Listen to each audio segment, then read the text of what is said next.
Hello friends, Sindhu Bhairavi சீரியலில் என்ன நடக்குதுன்னு பார்க்கலாம் வாங்க. வீடியோவை ஸ்கிப் பண்ணாமல் கடைசி வரைக்கும் பாருங்கள். இப்போது இங்கே நம்ம அன்னபூரணி தீ மிதிக்கிறதா ஒரு வேண்டுதல் வச்சுருப்பாங்க.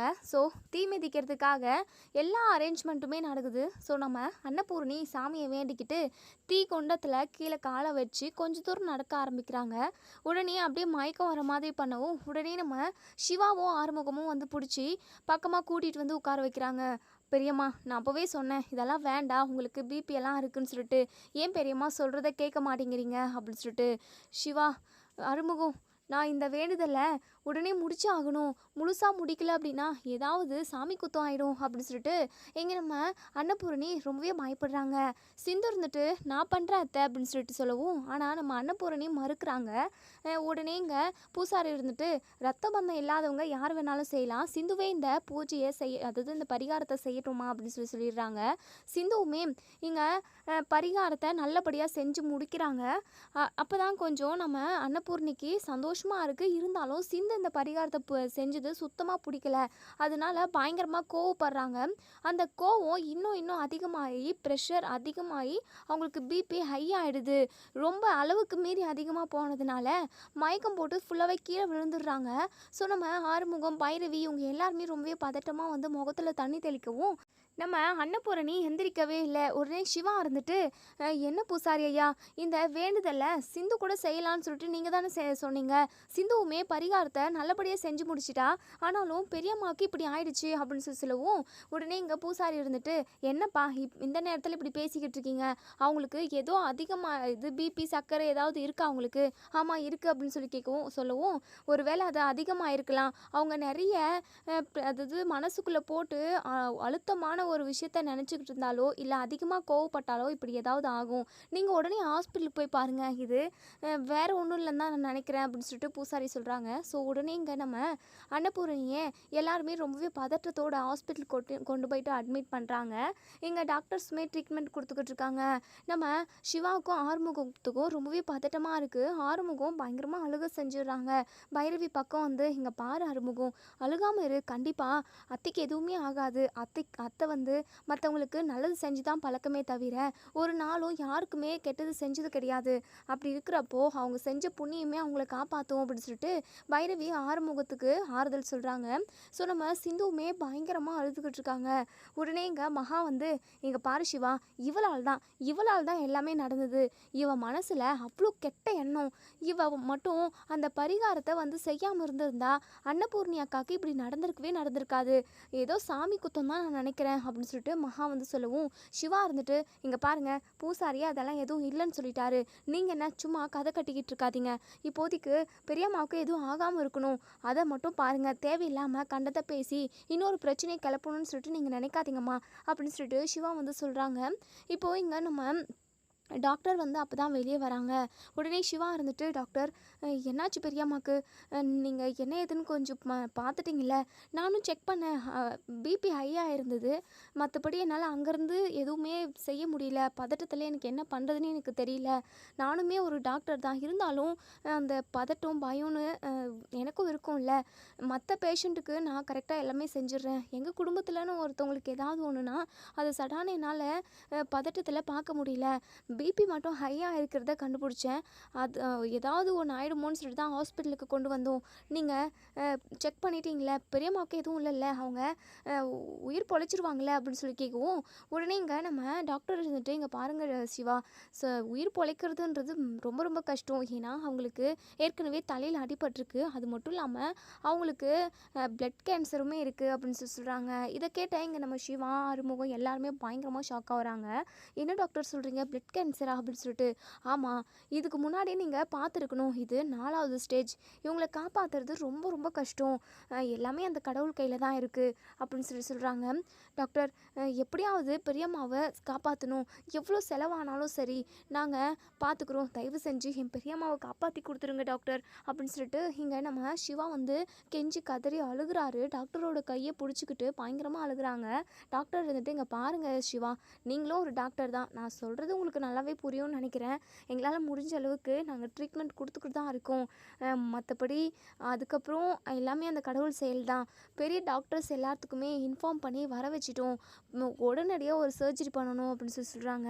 உடனே ஆறுமுகம் இருந்துட்டு, என்ன சர்ஜரியா சிவா, என்ன சிவா இவங்க என்னென்னமோ சொல்கிறாங்க, எனக்கு ரொம்ப பயமாக இருக்குது சிவா அப்படின்னு சொல்லிட்டு எங்கள் ஆறுமுகம் வந்து சொல்கிறாங்க.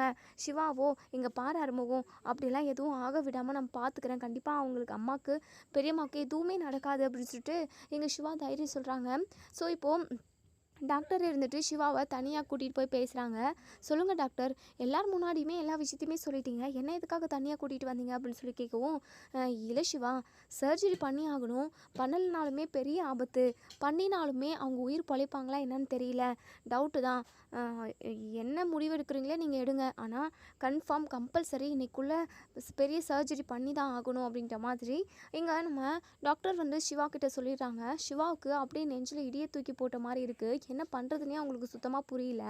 இப்போது இங்கே நம்ம சிவாவுமே ரொம்பவே மனசுடைஞ்சு போய் அங்கே வந்து சேர் மேலே உட்காடுறாங்க. உடனே இங்கே ஆறுமுகம் ஓடி வந்து, சிவா அம்மாவுக்கு எதுவும் இல்லைல்ல, பெரிய பெரிய டாக்டரெல்லாம் வர வச்சு அம்மாவை காப்பாற்றிட்டு வாங்கல சிவா, அம்மாவுக்கு எதுவும் ஆகாது இல்லை அப்படின்னு சொல்லிட்டு ஆறுமுகமும் அழுதுகிட்டே கேட்குறாங்க. உடனே இங்கே சிவா என்ன சொல்கிறதுனே தெரியாமல் அப்படியே கண்ணில் இருந்து தண்ணி மட்டும்தான் வருது, மற்றபடி வாயை திறந்து எந்த ஒரு வார்த்தையுமே சொல்ல முடியல. அந்த அளவுக்கு ரொம்பவே பயங்கர அப்செட்டாக இருக்காங்க.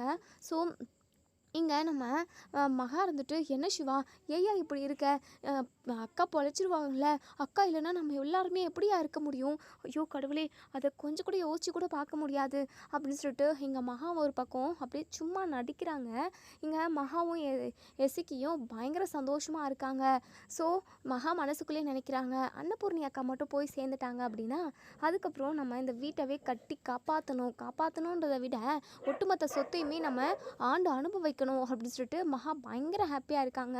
இப்போது டாக்டர்ஸ் வந்து இப்போ சிவா கிட்ட வந்து, என்ன சிவா என்ன முடிவு எடுத்திருக்கீங்க, நீங்கள் கம்பல்சரி சர்ஜரிக்கு ஓகே சொல்லி தான் ஆகணும், சர்ஜரி பண்ணாலுமே நான் சொன்ன மாதிரி தான் இருக்கும் அப்படின்ற மாதிரி இங்கே டாக்டர் சொல்கிறாங்க. சிவா இருந்துட்டு, நீங்கள் சர்ஜரி பண்ணுங்க, கண்டிப்பாக அந்த சர்ஜரி மூலமாக என் பெரியம்மா உயிர் பொழைச்சிருவாங்க, எங்களுக்கு நல்லாவே நம்பிக்கை இருக்குது அப்படின்னு சொல்லிட்டு ஒரு பக்கம் சிந்து பயங்கரமாக பதட்டமாக அழுதுகிட்டே இருக்காங்க. சாமி கிட்ட போயிட்டு பயங்கரமாக கேள்வி கேட்குறாங்க.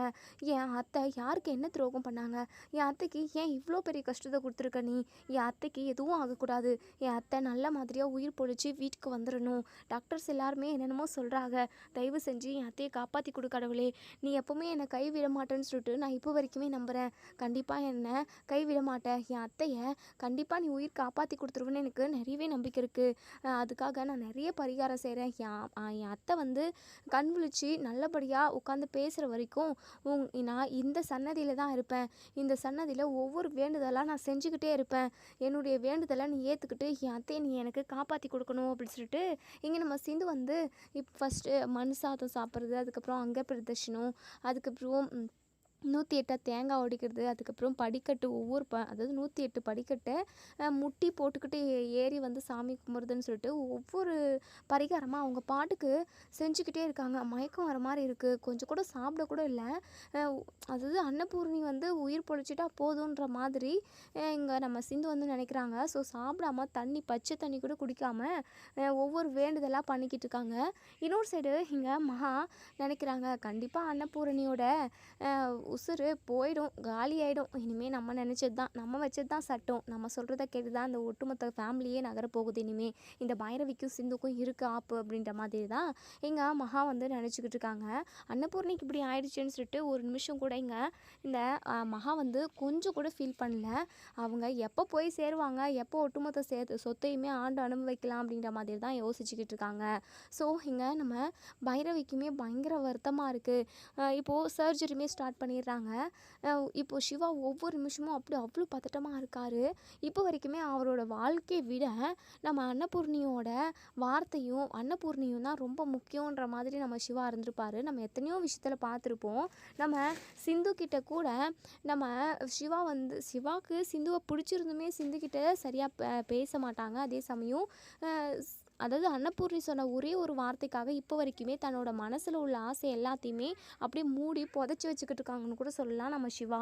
ஸோ அப்படிப்பட்ட சிவாக்கு இப்போது ரொம்பவே அப்படியே மனக்கவலையாக இருக்குது, நெஞ்சில் இடி தூக்கி போட்ட மாதிரி தான் இருக்குது.